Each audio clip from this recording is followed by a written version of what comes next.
from the Doug Show, a niche site project, and I think we got a few people on. So give me a shout in the chat. Let me know you could hear me, number one. We always have to check that. And let me know where you're from. Hopefully we'll have a few people hop on here, and it does appear like things are working so far so good. And we got a couple things going on today. I'll tell you a little bit about multi-profit site, which is always a good topic for me. We've been talking about it for a couple weeks, and today is the last day to get it at launch prices. So multi-profit site is my new course. There's a link in the description and you could check it out. I'll talk a little bit more about it coming up soon. We got David on, we got Helen or Helene. Is it Helen or Helene? And then we have Ria and Jack, and Helene is from Sweden. Fantastic. Very cool. And another couple things. So I got an email from Gaurav. So Gaurav is probably going to hop on here before too long, I bet. And he mentioned that Amazon Associates sent out a survey earlier this week. I got notification, and I think several other people did out there too. So that is always, it's always interesting when you get a survey. And he was like, hey, I want to get your thoughts on it. So I'll talk about that a little bit. Let me know, did people get that survey as well? And if you're watching the replay, leave a comment. Always like to get comments. And then the other thing is another student of mine, or a student of mine, sent an email like, hey, Doug, I was doing some testing, adding some other affiliate programs aside from Amazon. And he's in the 5-figure niche site course, and he was kind of following along with some of the stuff that I've said you could do. Additionally, that kind of information is in multi-profit site with even more detail. Anyhow, he was testing some other affiliate programs and discovered that he wasn't getting credit for it. And he traced it down to the Honey browser extension. Have people heard of Honey? And I started, thinking the memory banks back there, and I was like, oh yeah, I know of this extension, and essentially it gives you a discount code of some kind, or it gives you the best deal, helps you save money. But the interesting thing is that Honey will take the affiliate commission because they're the last click right before someone makes an order. And it's not just for, all right. Okay, I turned around for 1 second and we got this jackass over here. All right, you're banned from the channel, guy. Always fun. Hold on, give me 1 second, folks. Sorry about that. Report and okay, cool. So we got Honey out there, and basically looks like there's more going on to it. And I didn't pay much attention, and I have sort of a backstory for an entrepreneurship meeting that I went to not too long ago. So kind of related to the Honey idea, but I'll talk about that as well. And then just some random stuff going on, of course. Let me hop back to the chat. Jeremy's on, Anis, Francisco, what's up? Ashley, what's happening? We got Marty. Aditya, oh yeah, I think Aditya's been around for a while. We got G Van, and awesome. Okay, and yeah, some people have heard of Honey. Yeah, and I'm going to try and say your whole name. Rizuden said, oh really, Honey is stealing our cut? Potentially. And actually there's an article that I am going to kind of hit the highlights. I didn't have time to put the link in the description, but I'll throw it over in the chat whenever I start talking about it. But it's interesting when I hear Honey on podcasts. They're sponsors of some huge podcasts, so they have some big money, and they were not that long ago acquired by PayPal. All right, so they were acquired by PayPal, so it's probably going to get worse. Now, the interesting thing with Honey is, right off the bat, I was like, oh, I'm sure they're making affiliate commissions. Like, that's a awesome business model. The user is incentivized to use the plugin, or the extension rather, because they'll save money, right? They have an interest in doing that, and then Honey is getting the commission. Pretty insane. All right, Riz, sounds good. And Gaurav, I just gave you a shout out because of the email that you sent over about the survey. So before we get into the meaty stuff here, I should and will be plugging my course. There's a link in the description, and I know there's probably some people that are on the chat that enrolled. And basically the course, the whole goal is to start a site from scratch with the goal to have multiple revenue streams. And the big difference between 5-Figure Niche Site, which I know we have some students in 5-Figure Niche Site, the biggest difference is 5-Figure Niche Site is primarily focused on Amazon, and then you're potentially adding some other layers on top of it once you get rolling with Amazon. Amazon is still part of the piece in Multi-Profit Site, by the way, but there's a lot more research and things you have to consider. And the people that were around for the 5-day challenge last week, you know some of those things that you need to think about. Digital products, other affiliate programs in general, and that's the biggest difference. The other part is I'm using, tools that are in my computer, not my laptop, but in this computer that I'm using right now and doing demos, and I'm building a site inside the course. So I'm doing keyword research. I'm showing you some of my competition analysis and why I selected the niche that I did. And you'll be able to go and check out the site all within the course. So that is another, big aspect of it. So if you are interested, there's a lot more details, and I have been talking about it quite a bit, but I know anyone could be watching this video for the first time. And the highlights, I will just let you know, the framework that I'm using is a proven framework. I've used it in 5-Figure Niche Site, and people like Marty McLeod and Justin. I'm looking at the sales page over here. Justin and Adrian and a lot of people that you've seen on the channel, they literally use the framework. I've used it multiple times, and hundreds of other students have too. So the framework is very similar, and it works very, very well. So the big sales pitch is all on the sales page, so I'm not going to try and shove it down your throat. If you are interested, or if you have questions on Multi-Profit Site or MPS, just ask in the chat, and then I could talk about it a little bit more. And let's see, just checking out the chat. All right, and Gaurav says, thanks for the email, just replied. Okay, so if you do have questions about MPS, just let me know and I could talk about it.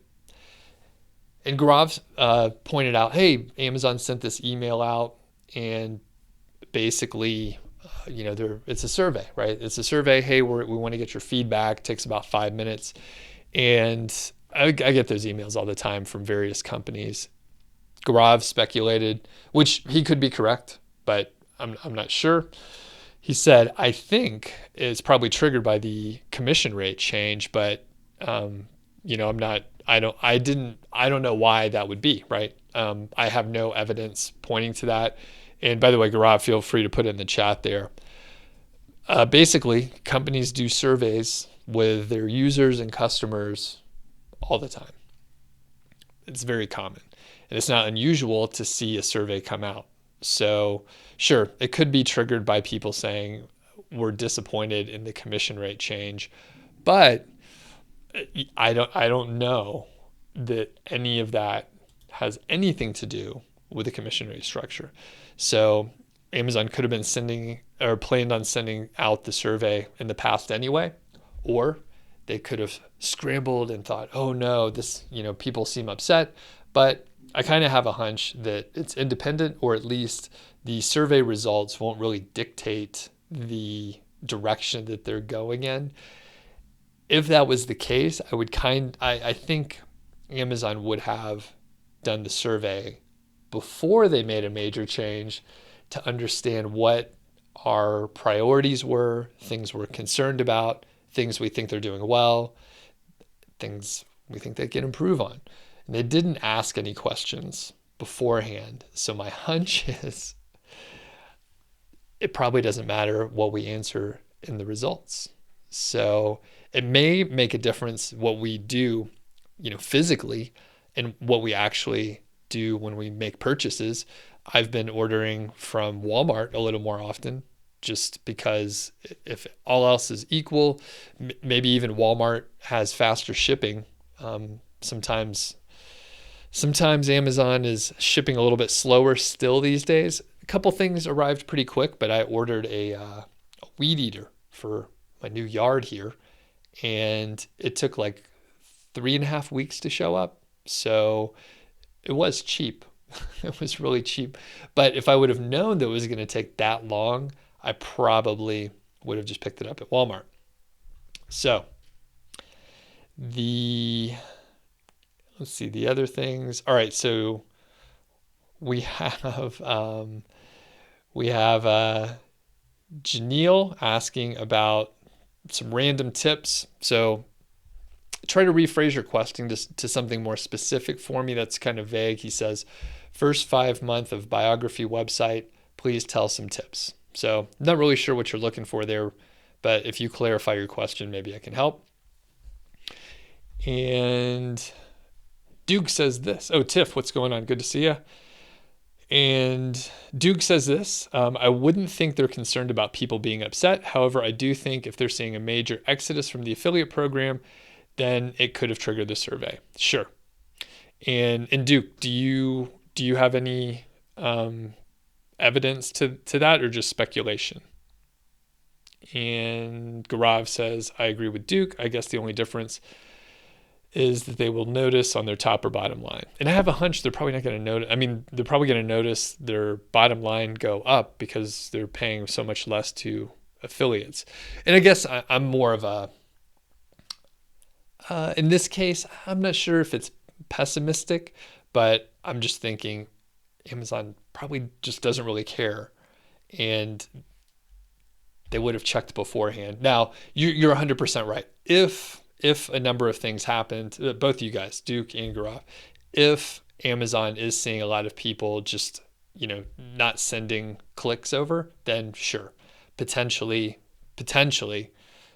they could be looking at it and like, all right, are we hearing a lot of people complain about the commission rate?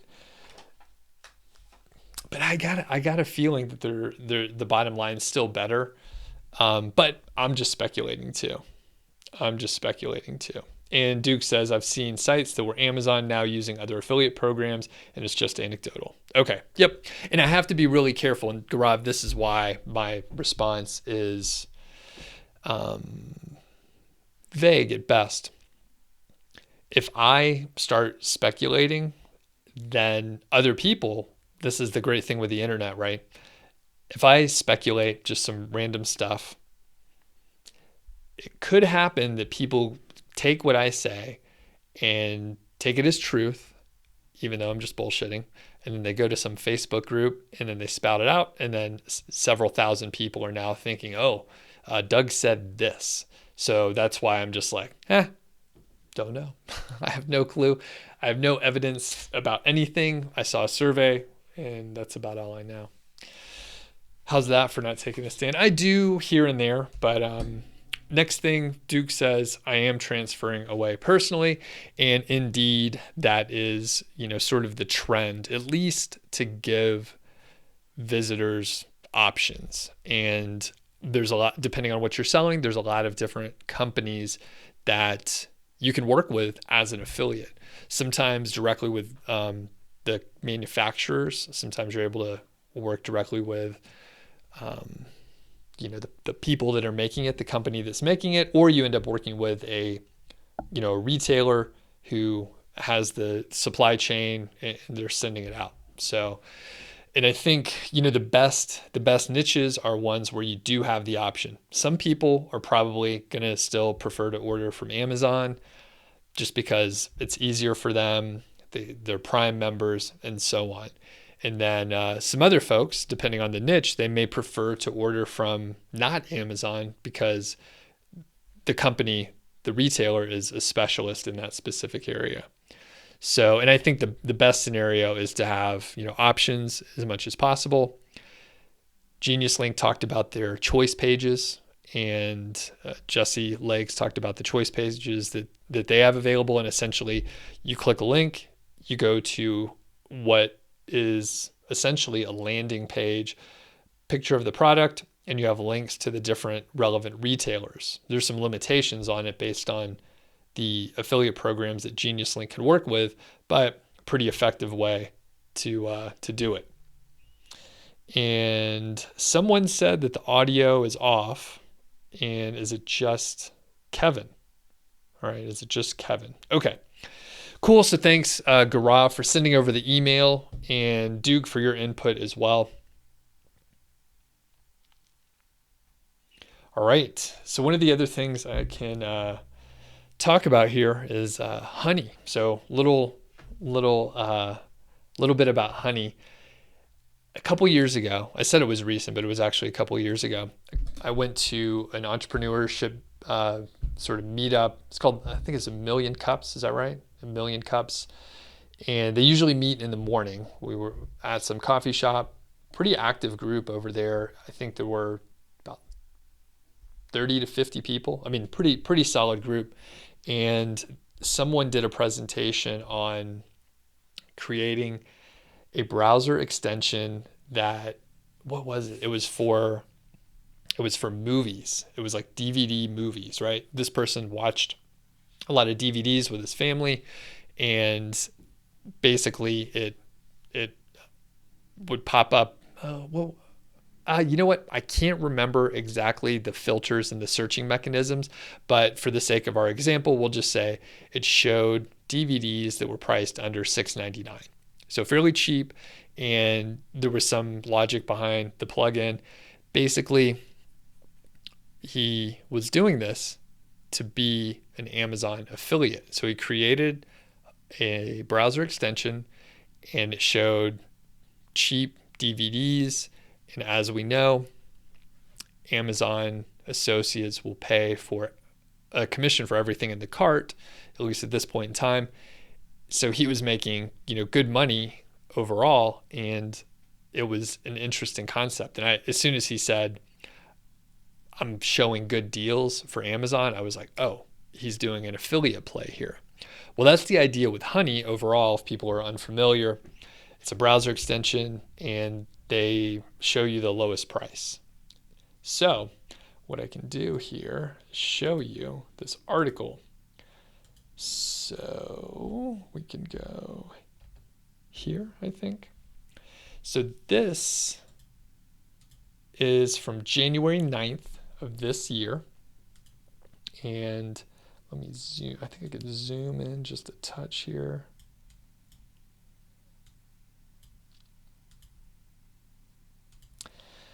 So we see that Amazon suspiciously says browser extension Honey is a security risk now that PayPal owns it. And the interesting thing, we got $4 billion for Honey in November of 2019. So the PayPal acquired it. And the overall, you could read the whole article here, and I'll just put this in the chat so people can go read it in depth. But it gives you a coupon code, and they say it's malware. So the little security warning, it says, I'm just reading it verbatim right here.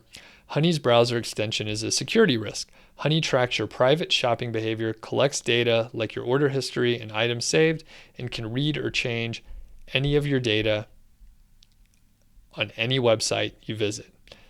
Let me repeat that. And can read or change any of your data on any website you visit. To keep your data private and secure, uninstall this extension immediately. And please note that all the same, Amazon offers, deals, and coupons are available without this extension installed.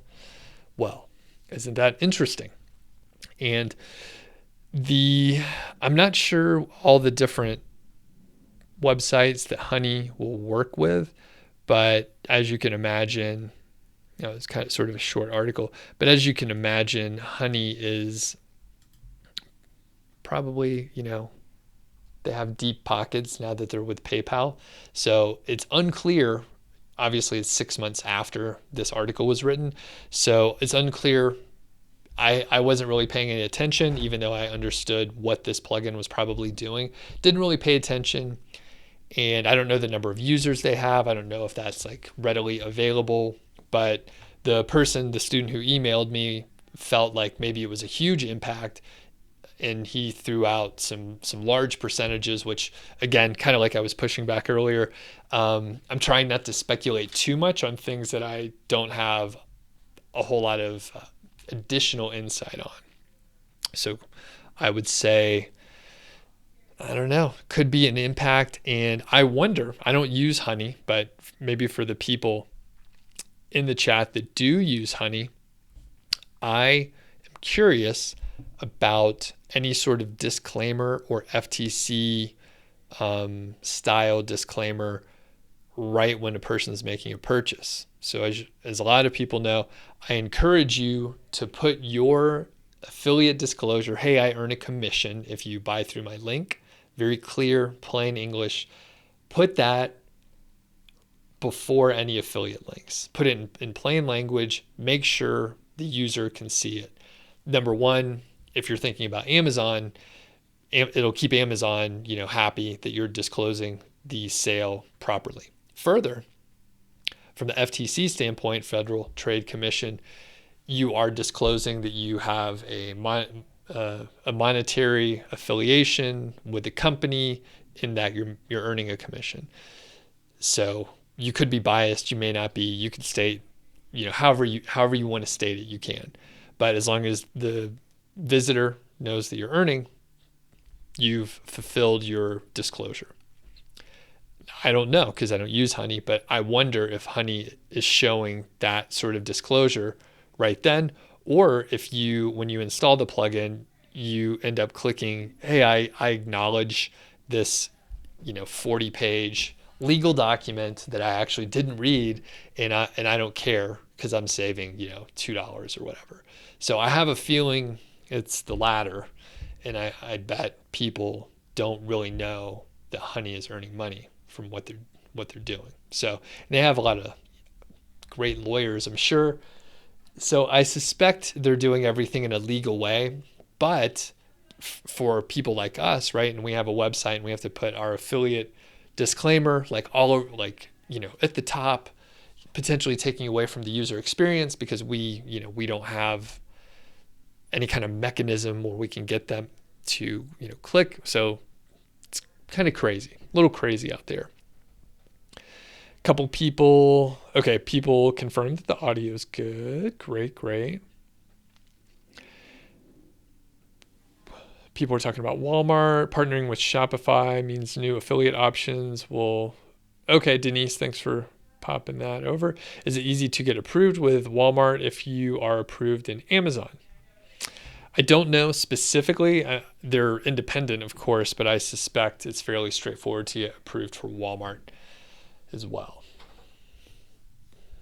But yeah, I don't think being approved for Amazon will help you in any way. Helen says there are so many other opportunities than Amazon. If you're not living in the US and you start investigating all the opportunities, you're up for a surprise. Yeah, definitely. Once you start checking out the different affiliate marketplaces, there are so many. There are so many of them. And when you're looking at specialty type products or just niches in general, a lot of times you will find there's great specialty shops that can serve the audience really well. And let's see. I think I saw a question that I skipped earlier, but I'll come back.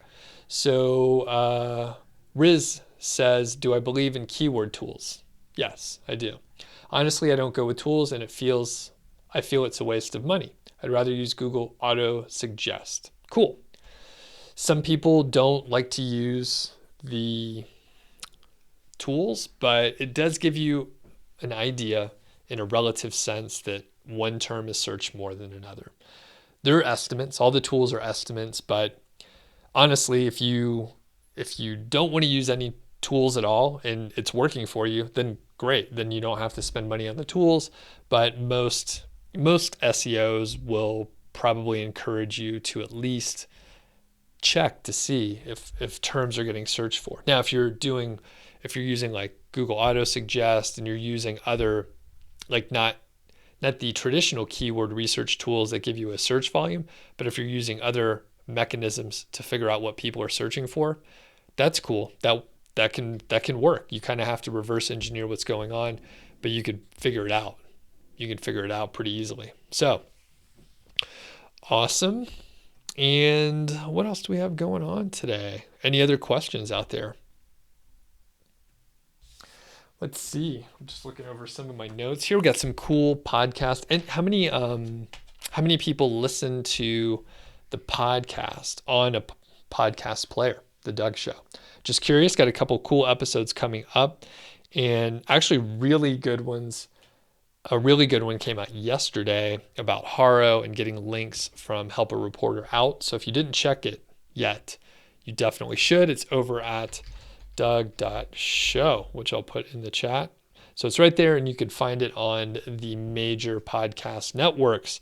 I've been trying to, pump up some of the listenership. It's been sort of chill, it's been kind of level for a little while.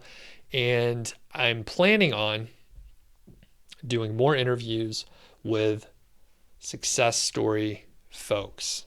Those, I got a huge influx of requests for those. And once I started asking, like, hey, what do you guys want to listen to? People want to hear those. There's plenty of them out there. And yeah, David listens. Awesome. Marty heard the Haro. Cool. Oh, and Joseph, what's up? Good to see you. Joseph is looking forward to going through the course. Yeah, looking forward to working with you, Joseph. Thanks a lot for enrolling. Oh, and Ashley just listened to the Haro episode. And yeah, super cool. Someone emailed and said, hey, Haro is working pretty well for me. And for the people that did listen to it, that I have a upcoming success interview. It's kind of it was a written interview, which I read out. Hopefully we'll be able to get Anthony on for a full interview. He's down in the world of where Marty lives, down under. So it's a little harder to connect. We got to do, different time zone situations. But anyway, a couple people within a couple weeks told me they use Haro and they make it work pretty well, to the tune of, a few links per month. Yes, it takes some time to go through, but they're making it work, and they are definitely getting some links. And Kyle's getting some insanely good links. All right. Daimi says use Google Podcast Player. All right, cool. Awesome. Yeah. And another interesting thing I totally forgot to mention, if people are on the email list, that this channel here, we hit 20,000 subscribers yesterday. I knew it was kind of on my radar because I hop in, check analytics maybe like once a week or so. And I knew we were in the, mid 19,900s. So I knew we were getting close, and the channel gets between, 10 and 30 new subscribers per day on average.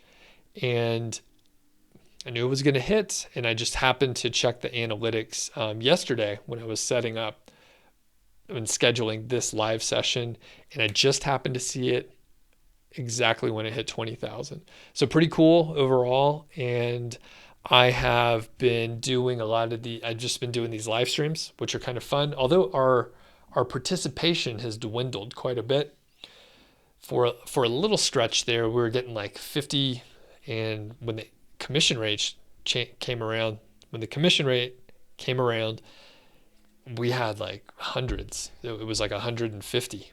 So we've been doing these live streams, which are great. And then I'm doing long form interviews along with clips.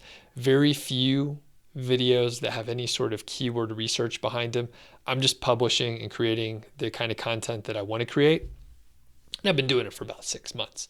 So I'm probably going to be shifting a little bit, and I don't want to say pandering, but I'm going to be doing some videos where I actually thought ahead, and I know that there's some keywords behind it. So it's interesting. I did one of those kind of, and funny thing, right? I've done videos where I've scripted it out. I really tried hard to be deliberate in exactly how the video was going to roll and the content that I was going to cover. And then I published a video recently that I threw together.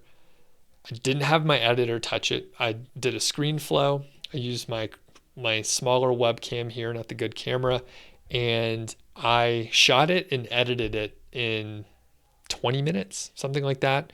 The actual video portion was 8 to 9 minutes. Took a couple minutes to edit it, just to get the transitions and speed it up just a little bit. And well, gosh, it's taken off. It's actually doing really well. And I didn't do keyword research, but when I titled it, I knew that I should phrase it in a certain way. If you want to check it out, it's something like improve Google page speed insights, and you'll see one of my videos, a throwaway video, a complete throwaway video, is taking off. So I don't know. It was short. It doesn't have great retention or anything like that, but it seems to be working for right now. Someone is probably going to displace it now that I mentioned it. All right. Gaurav says, Apple Podcasts, you can't recommend the podcast enough. Thanks a lot, Gaurav. Appreciate it. Denise says, have I tried this instead of Ezoic or Mediavine ads? Place your own affiliate banner ads throughout your site.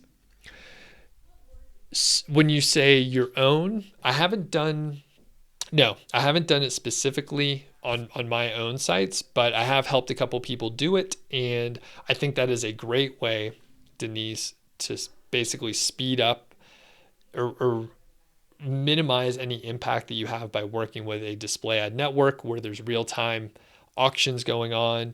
There are just a lot of calls back and forth, and it slows down your site. If you have banners, the downside, of course, is you're going to have to be managing the relationship. You'll have a contract in place. You'll need to, hopefully send some traffic over, or at least get the brand recognition out like the company wants. But I think that is one of the best ways to monetize, especially if you're not looking at like an affiliate sale and you just have perhaps informational content. So I think that's great. And one of the cool things in the courses, actually both courses, I have a contact at a marketing company who works as a go-between, a liaison for publishers like us and the larger companies, and they can help work out brand deals. We as publishers and the companies don't know how to work with us either, but we just don't know how to like cut the deals or what things are available. So this marketing company helps us work together, and you can get hooked up with the actual people at the company and figure out how to work together without having to like figure it all out on your own, or try to figure out, okay, who are you going to talk to at Tide? I'm just making that up. But who are you going to talk to at some huge company? How do you navigate through the bureaucracy and everything? Well, I don't know, but that marketing company, they're hooked up directly with the people that we would need to work with. Duke says, I've used Haro and it works, and he normally gets links that are DA 30 to 70. And Jap says, congratulations. So thanks for that. Appreciate it. But yeah, I'm looking forward to, doing, now that I'm hopefully upping and improving my video game here. I think it's interesting now that I have a couple years under my belt. I should be able to do videos that are a little bit better, a little bit more engaging. I know content that works. I know the topics that people are interested in as well. And as I reviewed the video that I was just telling everyone about here that seemed to take off, I realized that I was also getting a good number of subscribers from it, even though it's not like super related. I didn't expect it, but I did the things that you're supposed to do. Like at the beginning of the video, I said, we're going to talk about 1, 2, 3. And before I got to the meat of the video, I think I said, here's what I usually talk about. If you're interested in that stuff, subscribe to the channel. And I said, I did all of that stuff within the first, say, 30 seconds or so. So there's no clickbait. It's pretty straightforward. I say what we're going to cover. I'll give you some more details.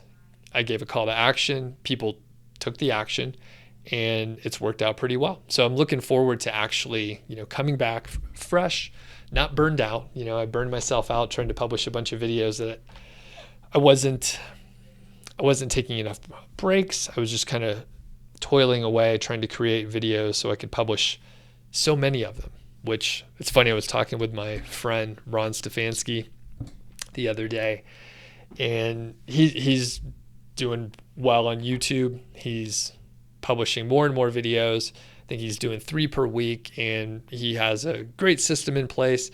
So he's checking out my channel. He's checking out some of my peers' channels. Some of the channels are much bigger than mine. Some are much smaller. And he was showing me his dashboard of competition, the number of videos, the number of subscribers, some other metrics that are easily or that are available for everyone to see. And I have on this channel like over 1,000 videos, and it's like 10x more than any of the other people. So I've definitely gone forward with a quantity, not a quality, hoping that I would get better along the way. And as I say it, I mean, it's very much a Gary V thing. It's like, just execute and you'll get better along the way, which for a little stretch, I was like watching more Gary V stuff, but he just seems so mad. He's like, you got to work harder. You got to, wake up in the middle of the night and start answering DMs and all this stuff. And I'm like, man, that's a nightmare. I don't want to do that. I realize he's mostly talking about people that are complaining about something, and they're like, well, it's just not working and they're not trying hard enough and all that. But at some point I was like, Gary, man, I don't want to work that often. Sleep is so important, bud. You got to relax. All right, Marshall, what's going on? Marshall hit me up with a super chat. Marshall, I just literally sent you an email a minute ago. And he says, KGR works on YouTube videos. You did a test. What are fake diamonds called? And it's 200 searches per month.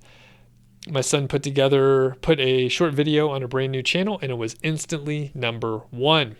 Marshall, thanks for mentioning that. I haven't done extensive testing, and I haven't talked about it much, but I do get questions about, hey, does the KGR work for YouTube? The issue is, to my knowledge, actually, we have smart people here that know a lot more about different things than I do. To my knowledge, you can't get the actual search volumes from YouTube. Is that correct? Can anyone confirm or deny that?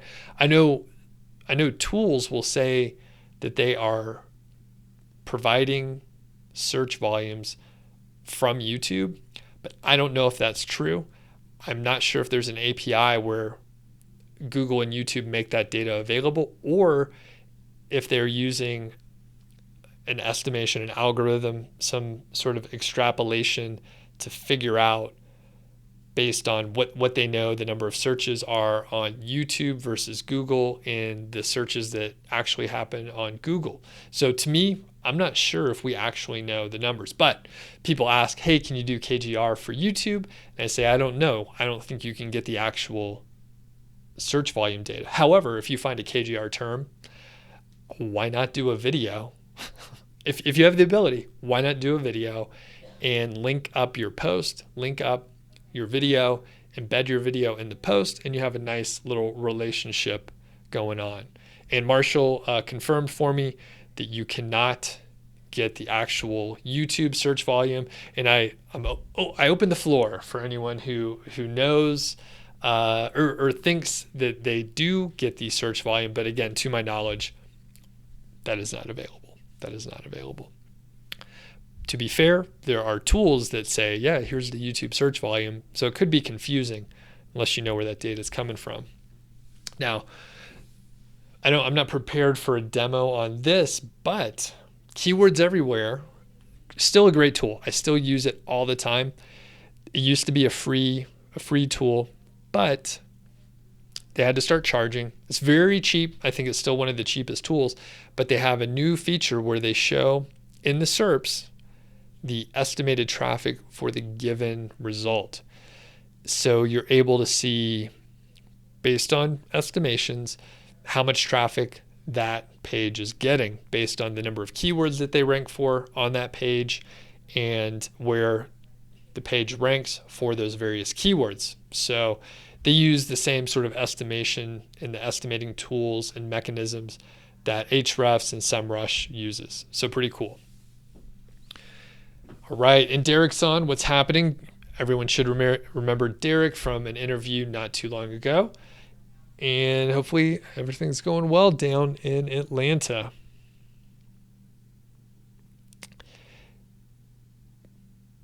All right, and GS mentions the only thing that I wasn't sure of, if you run YouTube ads, you may get the estimated search volume data in AdWords, but I'm not sure.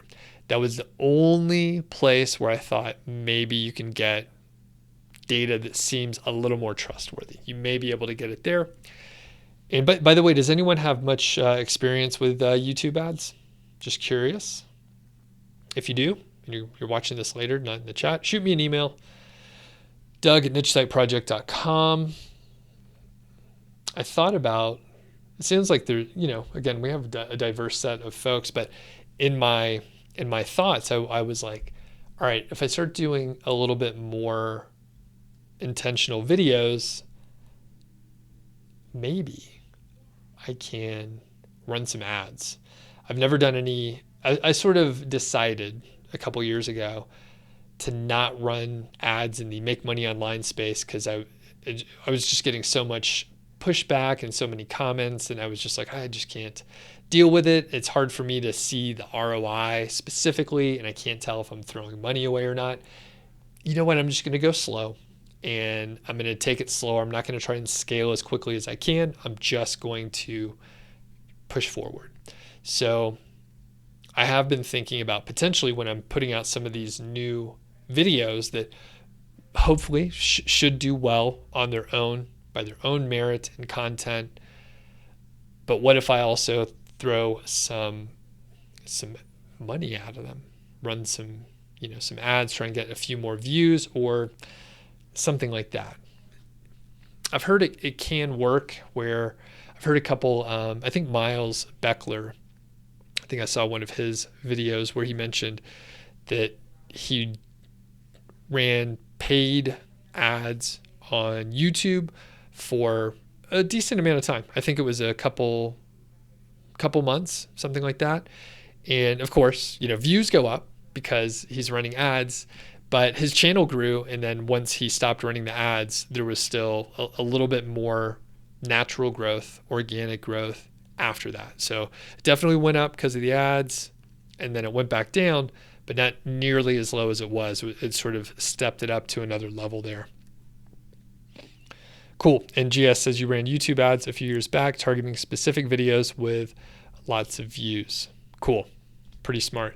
Yeah, so I may dabble around with that. I'm not really sure, but I may check it out. I think it could be a viable route. So, all right. Any other questions out there? Any other questions? It's been awesome this week. For a couple weeks, we were waiting for the landscapers to show up. They were about a week and a half late, and the problem was, it was fine that they were late, but they just didn't tell us. So we were waiting on like Monday mornings, and like nobody showed up.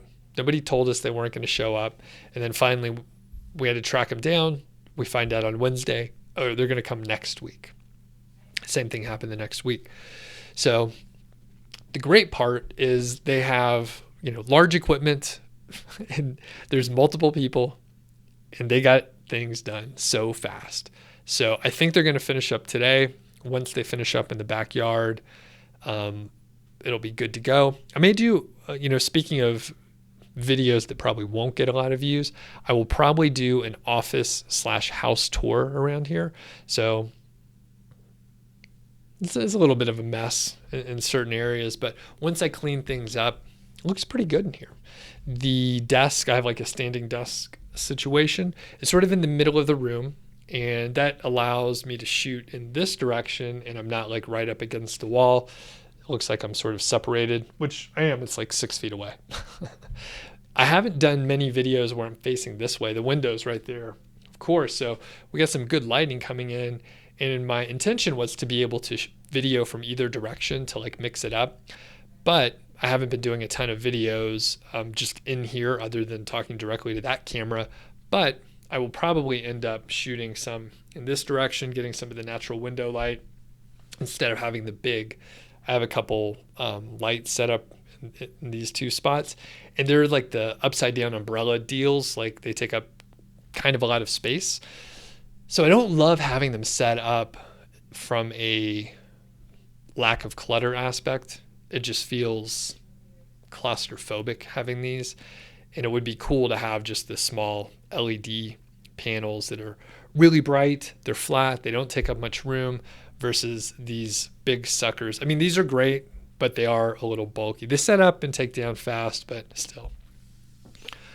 All right, Ashley says, short of buying every product, where do you recommend getting product images other than from Amazon?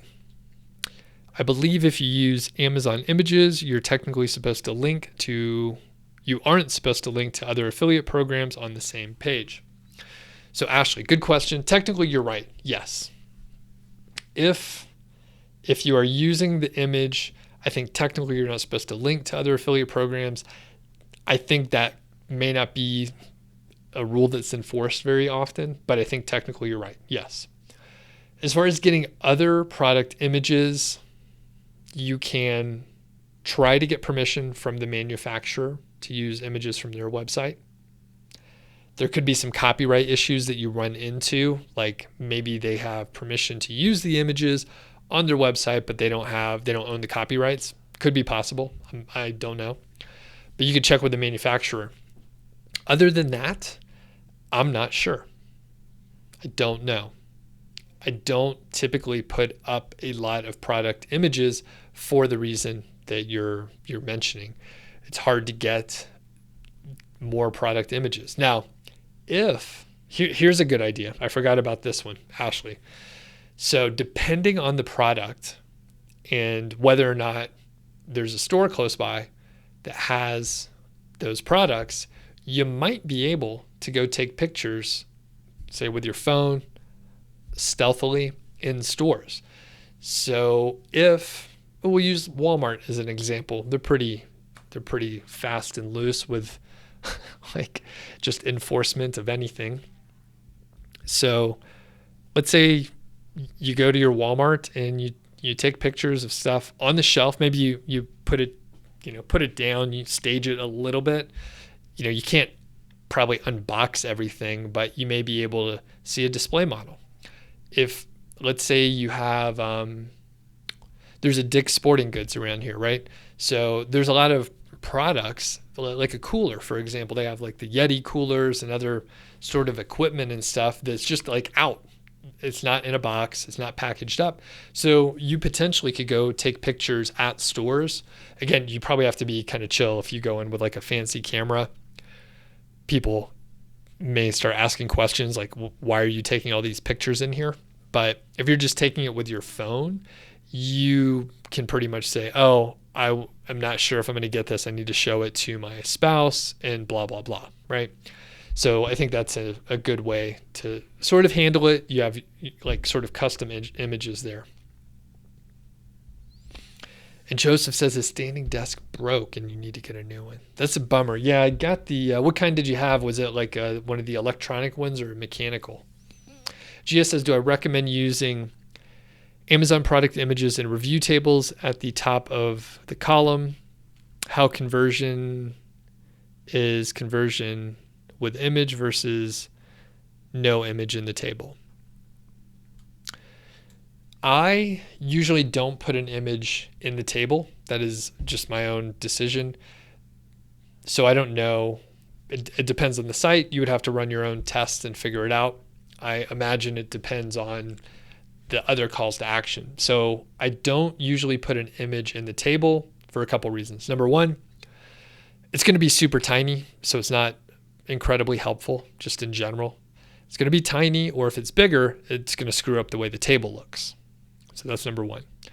Number two, if you have an image in your table, it needs to be an affiliate link. And if you have an image in there and you have the title and a check price button, you end up with a lot more affiliate links, and you don't want to have too many affiliate links on your page. You don't want to stuff them in there. Google doesn't love that. And the other benefit by not putting the image is that you're able to use a little copywriting to entice someone to click over to Amazon. So you could say, see image at Amazon. And that is the call to action. The person's curious. You're using that curiosity to encourage them to click over to Amazon. So then they have a cookie on their machine, and they potentially, once they're on Amazon, are more likely to make the purchase. So those are the three reasons why I don't put images in a table. And Joseph said you had a manual IKEA standing desk. Oh man. Yeah, is it just stuck up, or does it just not move? All right, cool. We're coming up towards the end of time here. I think I'm going to go out for a jog. It's been, I don't know. Actually, it's been quite rainy here. If anyone's in the Front Range area, you'll probably see, that it's been raining. So quite a bit of rain. Quick couple just side tangents here. I, for the first time, ate out since March, something like that. So I'm in the DC Dynamite Circle. Some people probably know Tropical MBA. I had Dan Andrews on the show and the channel not too long ago. And I had not been a member of the DC, even though I listened to the TMBA since 2013. And I know so many people in the DC. It's insane. I just never joined. I think I actually had some reservations about a couple things, which now that I'm in, I'm like, oh, I'm an idiot for letting that sort of hold me back. Basically, I knew one person in there that I didn't like them very much. I'll put it that way. But I'm pretty sure that person's not even in the DC anymore. And everyone else that I knew as members of the DC are awesome. I'm like great friends with them, So anyway, the DC has in-person meetups. I think they post, or they kind of halted that during the quarantine period, but pretty active crew here in Denver. And we were going to meet at a park and be outside and not very close to each other, but it was pouring yesterday. So we met at a brewery just down the street, and it was great. It was great overall. They had, the tables very far separated. I sat, there were only a few of us, so everybody sat pretty far apart, and it was great. Got to have some beer. People wore masks if they were getting up from the table, and all the employees had masks on. So yeah, it was good. It was good overall. So Ashley says, thanks, Doug. I've been trying to figure out how to get around the issue so I can add more than one affiliate program on the same page. For example, linking to Walmart and Amazon. Okay, so Ashley, a couple things. So number one, I think you're technically right about the, any sort of Amazon assets like an image. You're not technically supposed to link to other places.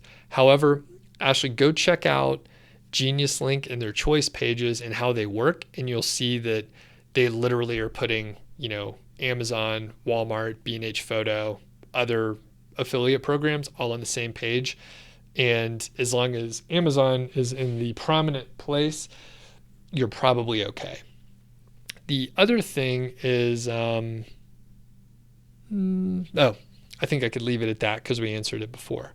So I think you're in good shape, Ashley, and that was a good question. All right, so we'll finish it up here.